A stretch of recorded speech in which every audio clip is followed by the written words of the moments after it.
সবাই বলে lucky bamboo নাকি বাড়ির মধ্যে রাখা ভালো, ভীষণ লাকি হয়। সেজন্য আমরাও মনে করলাম যে লাকি বাম্বু আমরাও না লাগিয়ে ফেলি বাড়িতে।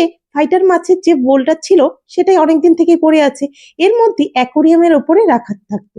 তখন মনে হলো যে আমরাও লাকি বাম্বু নিয়ে এসেছি। এই 4টে গাছ এনে আমরা যখন লাগিয়েছি, দেখো কয়েক মাস মানে কমসে কম 2 থেকে আড়াই মাসের মধ্যে গাছটা এত সুন্দর গ্রোথ হয়েছে না বলার মতো না। এই গাছগুলো এত সুন্দর, মানে ভীষণই ভালো লাগছে। আমরা এই গাছগুলো পেয়ে খুবই লাকি মনে করছি। আর আমাদের ওয়েদারে একদম সেট হয়ে গেছে। এছাড়াও আমরা গাছ ভালোবাসি দিলে আমার এক পাশের বাড়ির কাকিমা বাড়ির নেমন্তন্ন ছিল। মনে হলো কি দেওয়া যায় কাকিমাকে।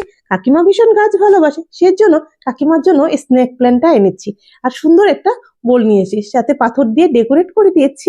এটা কাকিমাকে গিফট করব। আশা করছি কাকিমার ভীষণ পছন্দ হবে। তোমরাও বলো কেমন হয়েছে গিফটটা কাকিমার জন্য।